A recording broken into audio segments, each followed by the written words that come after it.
As I thought about all the great men and women throughout history and into the present, one man came to mind clearly and stood apart from the rest as someone that I admired. That man was Theodore Teddy Roosevelt, who was the 26th President of the United States, the 25th Vice President of the United States, and the 33rd Governor of New York. Teddy was a man that faced every challenge head-on, and with his full attention, with full focus, and to the best of his ability. And those are all traits that I wish to replicate in my life, and that I could only hope to come close to. While he was not a man you could say faced a traditional struggle of that typical rags to riches story seen in somebody like Abraham Lincoln, he was someone who faced struggles within his childhood and while he was growing up. He was a very sickly child, having debilitating asthma, to where the point it was said that he would feel like every night he would be smothered, and he would be scared he was going to smother to death and choke to death because of this asthma. But as a result of this childhood illness, it led him to become a man of great character who lived life to the fullest, doing what he pleased, when he pleased, and how he pleased, and all because he faced this illness, and it taught him to take every moment he had not for granted, and just to live it to the best of his ability.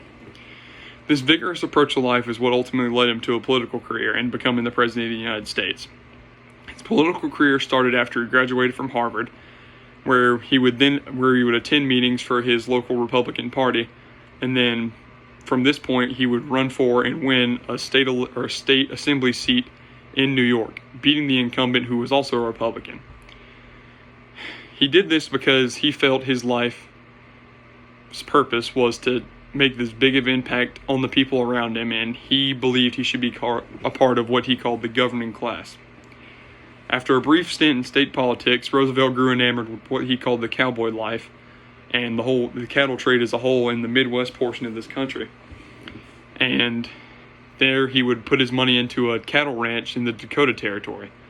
After this vast change in his life, Teddy decided that it really truly was his life's purpose to enter politics, and from there he would become the New York Police Commissioner and the Assistant Secretary of the Navy.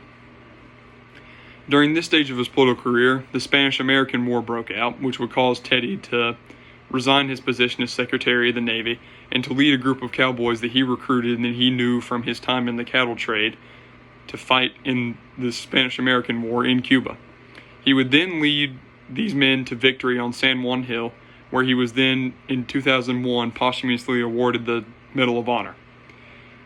After this, Teddy would run for and win the position of Governor of New York in 1898, which would become valuable experience for him as president later, as it allowed him to gain a more hands-on, upfront experience on how to run not a country, but a government.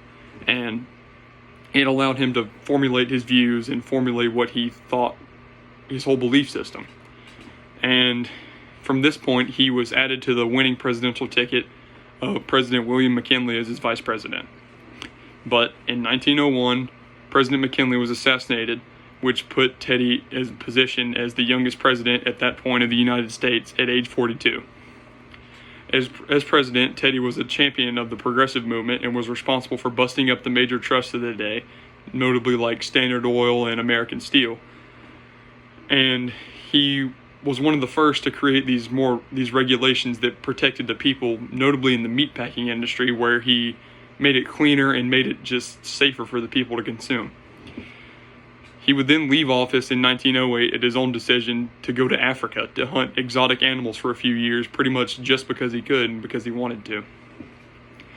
After this brief time in Africa and Europe, where he was hunting, he felt as if his successor, William Howard Taft, who was actually his vice president, was unable to build on his successes, and he ran for president again in 1912 under the party he created called the Bull Moose Party. Once again, that's just because he could. This would prove unsuccessful, however, and he would not win re-election, and he would later go on to die 7 years later in 1919 of those same breathing problems he faced as a child. But his life was not wasted. Teddy should be regarded as a man who never let life get him down, and a man who did what he felt was right and faced every challenge at full speed, literally at one point taking a bullet and kept going. He's one of the great figures of not only American history but world history, and should be looked upon with great respect.